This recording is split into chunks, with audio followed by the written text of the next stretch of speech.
சுந்தரியலகரி 17வது ஸ்லோகம். Walk தேவதைகளால் சூழப்பெற்றவள். Walk விலாசம் சாஸ்திர ஞானம். சவித்ரீபீர்வாசாம்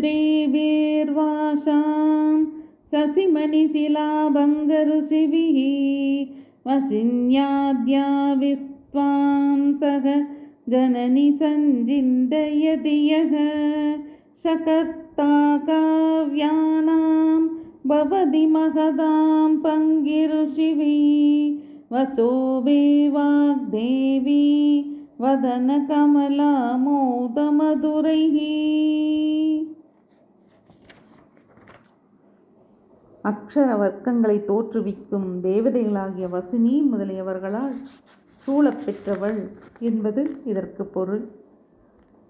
தாயே, வாக்கின் பிரவர்த்தகர்களும் சந்திரகாந்த கல்லை பிளந்ததால் தோன்றுவது போன்ற காந்தியுடையவர்களும் ஆகிய வசினி முதலிய வாக் தேவதைகளுடன் கூடியிருப்பவளாக உன்னை எவன் சிந்திக்கிறானோ அவன் மகான்களுடைய காவியங்களைப் போல் பிரகாசிப்பனவும் சரஸ்வதி தேவியின் முககமலத்தின் பரிமளம் போன்ற மதுரமானதுமான வாக்குகளால் காவியங்களுக்கு கர்த்தாவாக ஆகிறான்.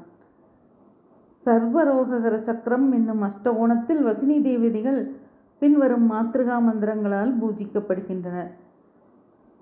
வசினி வாக்தேவதாயை நமக, காமேஸ்வரி வாக்தேவதாயை நமக, மோதினி வாக்தேவதாயை நமக, விமலா வாக்தேவதாயை நமக, அருணா வாக்தேவதாயை நமக, ஜெயினி வாக்தேவதாயை நமக, சர்வேஸ்வரி வாக்தேவதாயை நமக, கௌளினி வாக்தேவதாயை நமக. இன்னொரு முறையிலும் பூஜிப்பதுண்டு. அது பின்வருமாறு: பிந்துவிலும் திரிகோணத்திலும் வசினி, காமேஸ்வரி, மோதினி, விமலா ஆகியவர்களையும் அஷ்டகோணம், உள் 10 கோணம், வெளி 10 கோணம், 14 கோணம் ஆகியவற்றில் அருணா, ஜெயினி, சர்வேஸ்வரி, கௌளினி ஆகியவர்களையும் புவனேஸ்வரி என்ற ஜெகன் மாதாவுடன் சேர்ந்து கிரமமாக பூஜிப்பது. மூன்றாவது முறை தம் வசின்யான்யஷ்டகம் மிலித்வா விம்சிதைகளா பவந்தி என்று 12 யோகிகளுடன் வசினி முதலிய 8 வாக் தேவதைகளும் சேர்ந்த கலைகள் 20. அக்கலைகள் படிகம் போல் பரிசுத்தமானவையாக உள் 10 வெளி 10 ஆகிய கோணங்களில் தியானிக்கப்பட வேண்டும். இது பூப்பிரஸ்தார வேதம். இம்முறையில் காந்தாகர்ஷினி, ரசாகர்ஷினி, ரூபாகர்ஷினி, ஸ்பர்ஷாகர்ஷினி ஆகிய 4 தேவதைகளையும் சதுரத்தின் 4 வாயில்களிலும் உள்ள துவார தேவதைகளாகவும் வழிபட வேண்டும்.